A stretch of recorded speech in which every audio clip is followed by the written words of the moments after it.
I'm Jen Taylor Skinner, and this is the Electorate.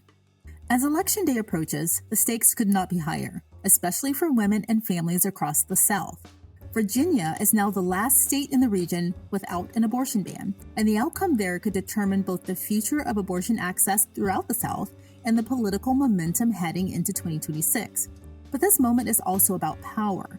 It's a chance for Democrats to recapture momentum and rebuild governing majorities in key states, 1 year ahead of midterms.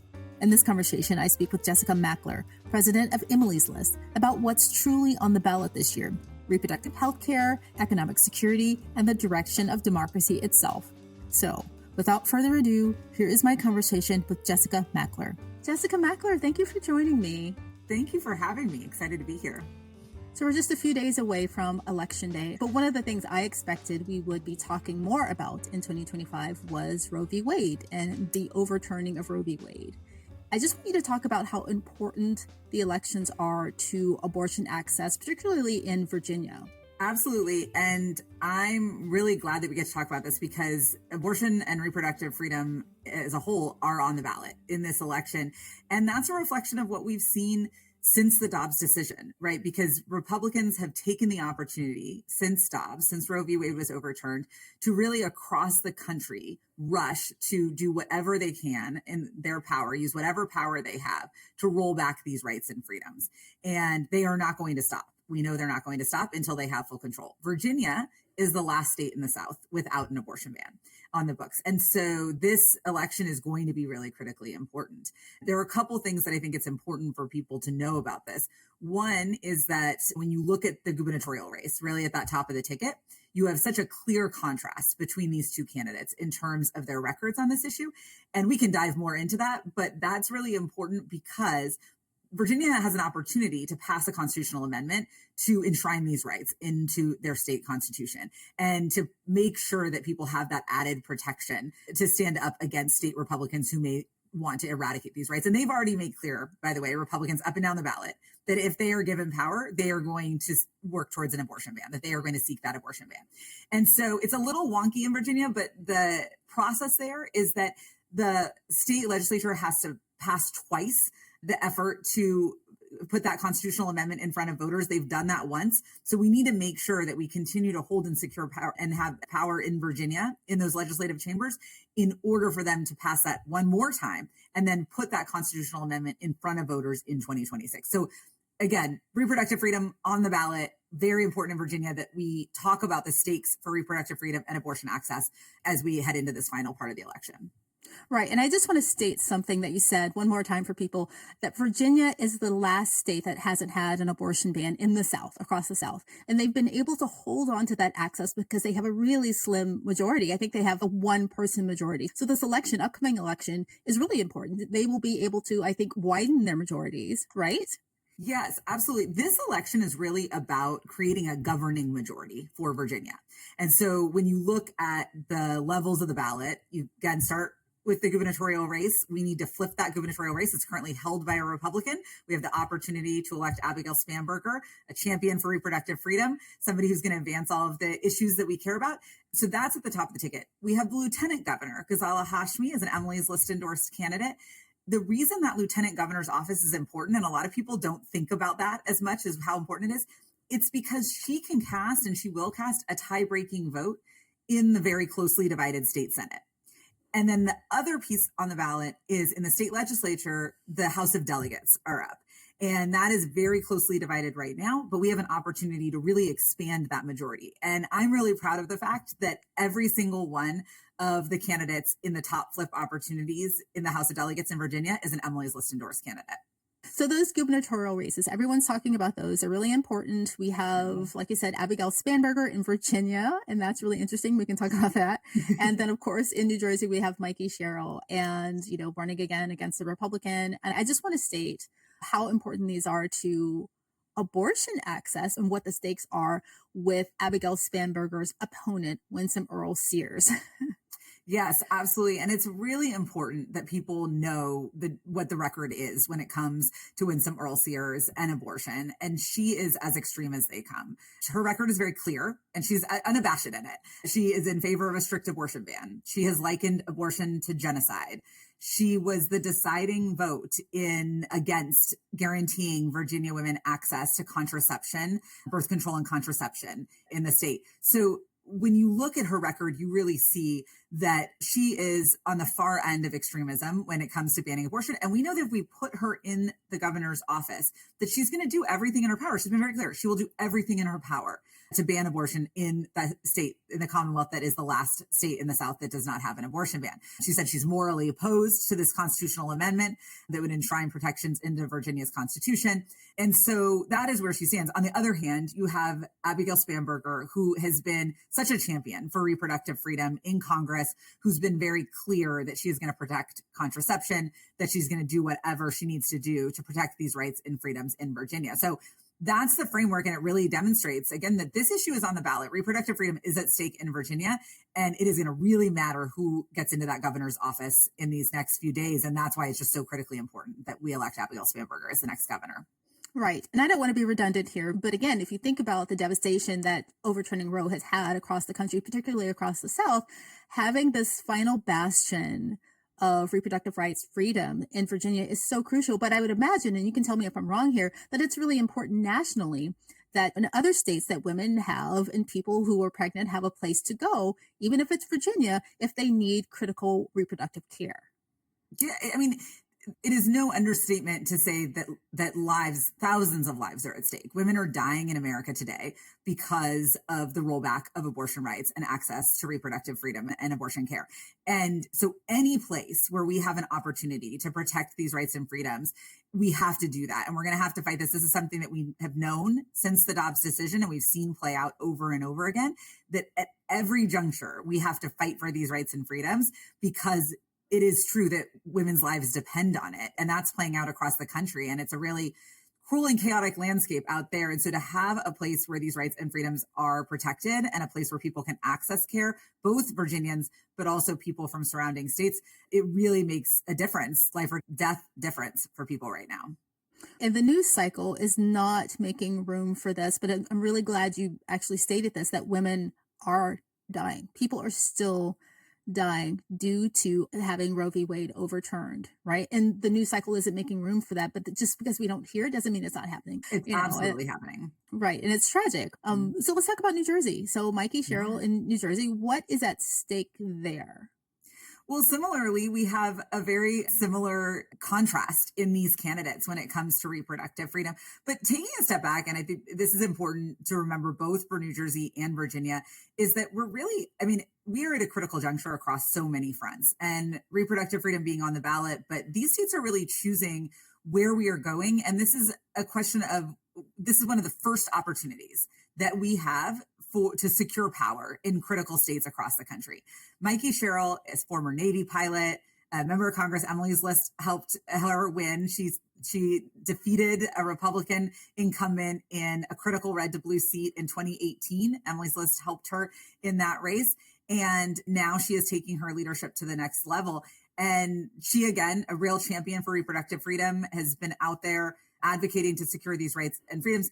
Her opponent, Jack Ciattarelli, is somebody who has made clear that he would ban abortion. And in fact, I was on the ground in New Jersey just a couple of days ago on Sunday. And it was the day that news broke that he said, here's a person I'd put out there as a state Supreme Court justice. This is a man by the name of Jay Weber. This guy is as extremist, anti-choice, anti-abortion opponent as they come. Really scary prospect to think about someone like Jay Weber on the New Jersey State Supreme Court. And Ciattarelli has said that he will look to bring in those same anti-abortion extremists, really emulate what we have seen out of Trump on the Supreme Court nationally. That's what he's going to bring to New Jersey. And I think for people to think about, I think sometimes people think about a state like New Jersey and feel like, okay, well, these rights and these freedoms, they must be safe.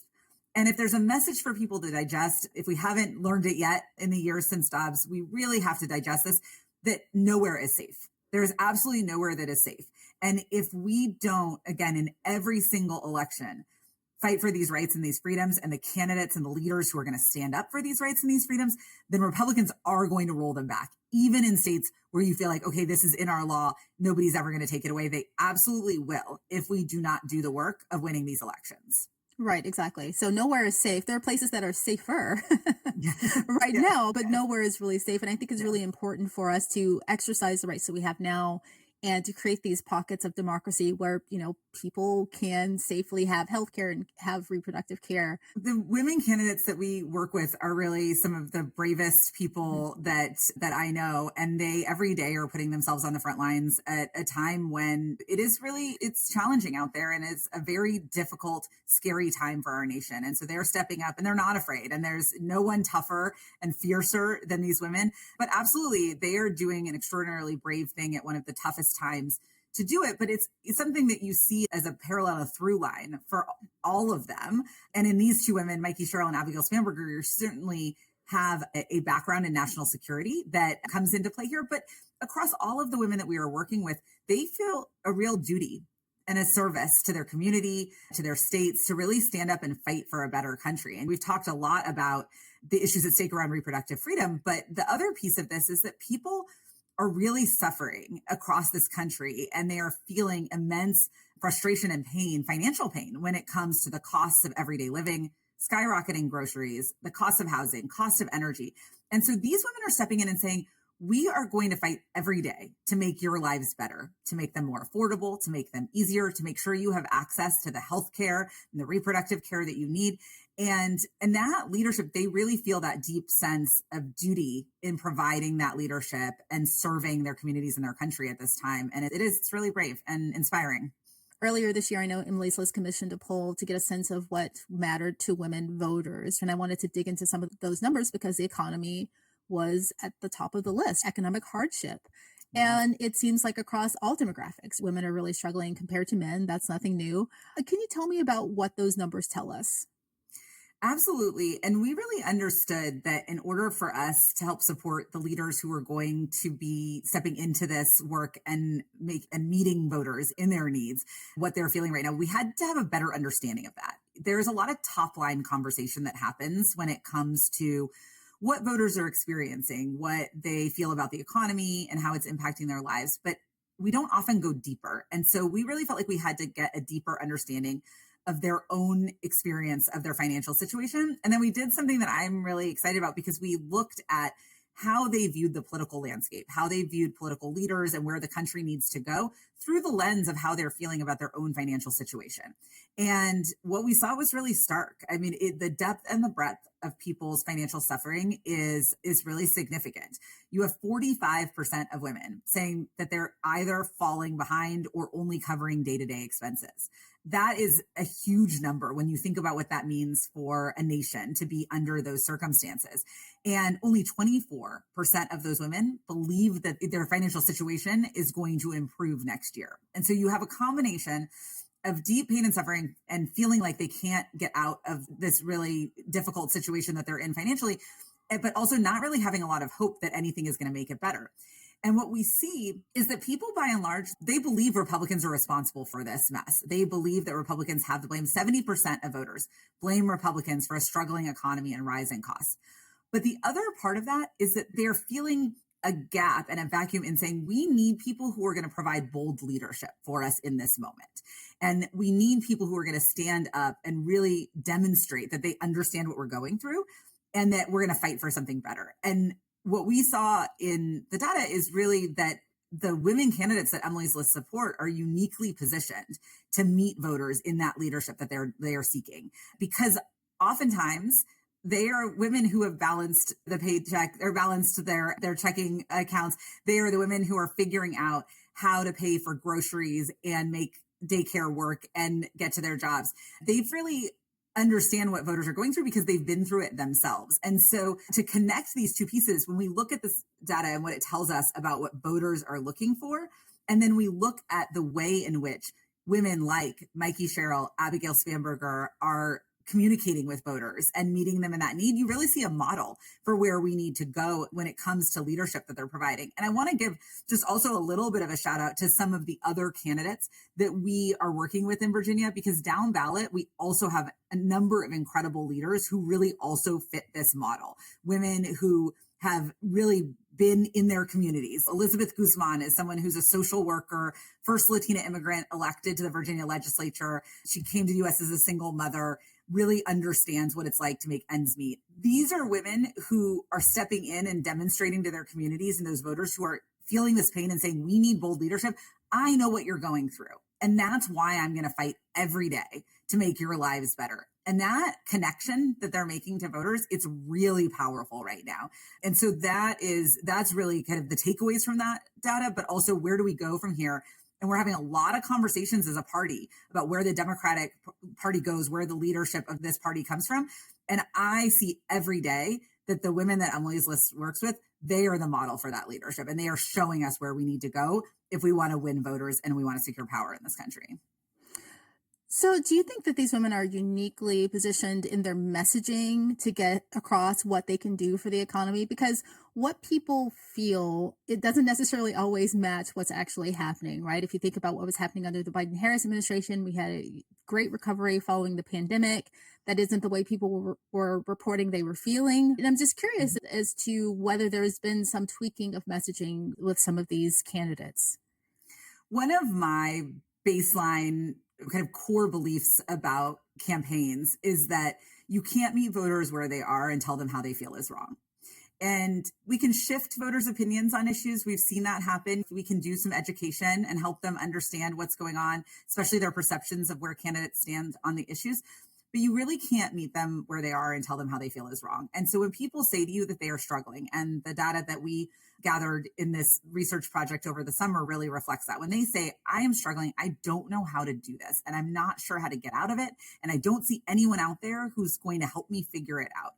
That real demand from them, it is an assignment. It is an assignment from voters for us to provide them with leadership that meets them in that need. And so the women that we work with, they are uniquely equipped to do that because they have the lived and professional experiences that really allow them to make that connection to voters, that to say, I get it because I've been there. And I think it's really hard to overstate how important that is. Women who could say, May Navarre is another one of our great candidates in Virginia running in a House of Delegates seat. She's a small business owner. She's a daughter of immigrants. She grew up working in her parents' takeout restaurant. She knows what it's like to both as a family and as a business balance bills, stretch every dollar, have that kind of family care unit that is really looking out for each other. And so for people who are saying, who's that person who's going to stand up and fight for me when I can't figure out, can I stay in my own community? Can I afford my rent or my mortgage costs to even stay where the rest of my family lives?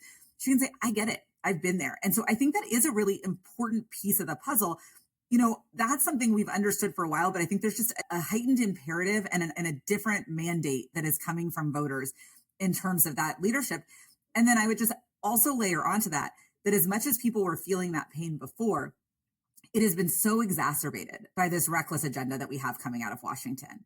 And so that need has been heightened by the fact that we're on the cusp right now of food assistance disappearing for so many families across the country, healthcare costs skyrocketing, people losing their healthcare because they can't afford it. So the cost to people and the pain that they are feeling, it is only going up and up. And so that demand for that leadership is just even greater. And I just want to state again something you said earlier, the response to how women were feeling about their own personal finances. That's a really big number. 45% have a feeling of insecurity around their own finances and see no way out of that. That's a huge number. Millions of women. Yeah. Absolutely. Yeah. And that is a part of that is a reflection of the fact that women make up so much of the caregiver element to families. And that's not just young kids, as often I think people think about it. It's women who are caring both for potentially young children and their aging parents, or women who are aging themselves and caring for their partners who are experiencing greater needs than they do. And so that pressure that is on women right now is extraordinary. And as you noted, we see in this research that women are experiencing that pain and that frustration at even a greater rate and level than their male counterparts are across the board. And so it really is important for, I think, people to understand that meeting the needs of women and women voters is going to be a critical part about how we provide the leadership they need, but also how we win and take back power in this country. One of the things that was uncovered in the poll was that I think you said half of women said that abortion and a national abortion ban was a deal breaker for half of all women. Tell me more about that. Absolutely. And this is important because, as you noted, when we are having a conversation about all of the different kind of pressures and pain points that people are feeling right now, and there are a lot of them, that in that conversation, sometimes the broader, especially national conversation about what's happening on reproductive freedom and abortion, it falls by the wayside. But the truth is that this continues to be a major driver for voters and that people are deeply concerned about an abortion ban and about further eradication of their rights and their freedoms. They're seeing the impact, right? As we said, people are dying, women are dying across America. They see that and they are very concerned. The issue of reproductive freedom really for voters has often been in this role as a deal breaker issue. So voters want to hear from candidates. I always say it's a both and proposition. They want to hear from candidates on what's their plan to make their daily lives better. How are they going to deal with skyrocketing prices, the cost of energy and housing?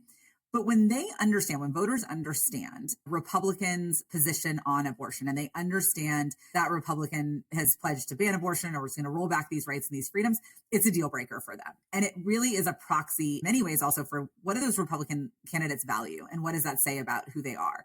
And that has been true in every election since the Dobbs decision, and it is true today.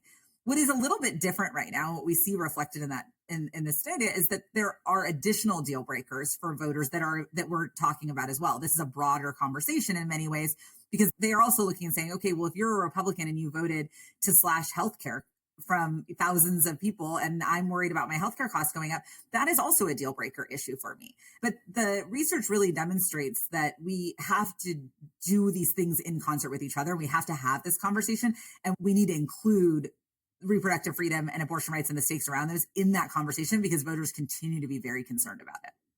This year feels different for me for an off year election. I mean, frankly, it feels kind of like a midterm election year to me, and it isn't, right? And I think that just kind of speaks to the urgency of this moment. But do you think that next week's elections are a bellwether to what we can expect in 2026? In the elections ahead of us, we really have one of our first big moments to secure and take back power in this country since the second Trump administration began. And so this election day is going to be a really critical moment in Democrats' efforts to take back power in a state that's really important to us, but also how we look to take back power across the country. Virginia elections are often a preview of 2026. People across the country are dealing with the same kinds of things that the voters in Virginia care about. They're thinking about cost of living, healthcare access, reproductive freedom, strengthening our schools. And those are the issues that are really going to define the midterms. And so when the Democratic pro-choice women that Emily's List is supporting win in Virginia, and they really are the center of the fight in Virginia, when they win up and down the ballot in Virginia, that's going to be a blueprint for how Democrats can win everywhere. And I think it's important to break that down. For me, that's in two major ways. It's both the messaging and the way that we talk to voters and engage them to secure those wins. But it's also when we think about who are the candidates that can really connect with voters and what is that model for leadership within the Democratic Party that we need to see. We're seeing that play out here as well. So across a number of fronts, Virginia is going to be an important preview for how we win going forward, a real blueprint for how we win and take back power and really stand up for the people who are feeling the pain of the chaos playing out across this country. Right. And I think it's really important for the national mood, too, in the same way that those No Kings protests are really important to broadcast that there are people out there who have the same concerns and the same cares that you have. I think it's really important for people to see these brave women stepping up and running for office and saying what you care about really matters and your pain points matter. And I'm here to step up and to lead and to help you. So I think that's really important. Absolutely. And in the midst of all of the bad news and the really cruel agenda that we're watching Washington Republicans in particular enact, it can feel so demoralizing. And I think that it's really important that when we look at these elections, we see that voters are clear that this is not what they want. And they want that bold leadership, people who are going to stand up and fight for them. And so to give people really an example of what that looks like, that we can win, even under difficult circumstances, and that we do the work. And it's really important that we do that work. But when we do the work, and we have these really incredible candidates and we stand behind them, we can secure wins and we can make change in this country. And I think people need to feel that and see that, because it is really hard right now. But that's what gives me hope every day, because I watch these candidates and the way that they're stepping into the fight and the campaigns that they're running and the way they're engaging with voters. And I know that we have a path forward. We have to do the hard work, but there's a path there. And so this is going to be a really important moment for us to show the work and demonstrate what that path looks like. And speaking of hard work, what do you ask of people right now? What do the people of Virginia need to help them turn the tide there or increase margins there? What do you ask of the audience right now to help? Absolutely. Well, the most important thing that you can do in the closing days of this election is really to, if you have the ability, if you're able to, and you can do this virtually or in person, is to participate in get out the vote efforts. We really want to make sure that we have the turnout to secure these wins, and not just at the top of the ticket. Big win at the top of the ticket really helps us bring along these races down ballot that are going to make such a difference in securing that governing majority. So that it would be my number one request of people, if you can engage in that. It is late in the cycle, but I will tell you this. Our campaigns are still making spending decisions. And so for a candidate like, in particular, Lieutenant Governor Ghazala Hashmi, this is a really important race. And as I said at the top, this is often a race that people don't pay as much attention to. But her winning this race will make a difference in having that governing majority and being able to break the tie in a closely divided state Senate. And so if you are able to contribute a little bit more, I would also encourage you to look at those candidates and see where you might be able to pitch in. And then, as always, lifting up those get out the vote activities on your social media channels to your friends and neighbors. If you live in Virginia, making sure you vote and your network votes. But those are the steps that you can take every day, and they do matter. And I think it's really important for people to hear that it really does make a difference. And so if you're feeling antsy, you can change that, to put that anxiety into action. It helps a lot. I'm feeling very antsy. I always say that a nice crisp fall day, talking to voters out in Virginia, it does a lot to cure that anxiety. So that's what I'm going to be doing over this weekend. I'm going to be spending a lot of time on the ground with our candidates, and it's a real great cure for anybody out there who's feeling all the pre-election nerves. Well, Jessica Mackler, thank you so much for joining me. It's always a pleasure to talk to you. So great to talk to you too. Thank you for having me.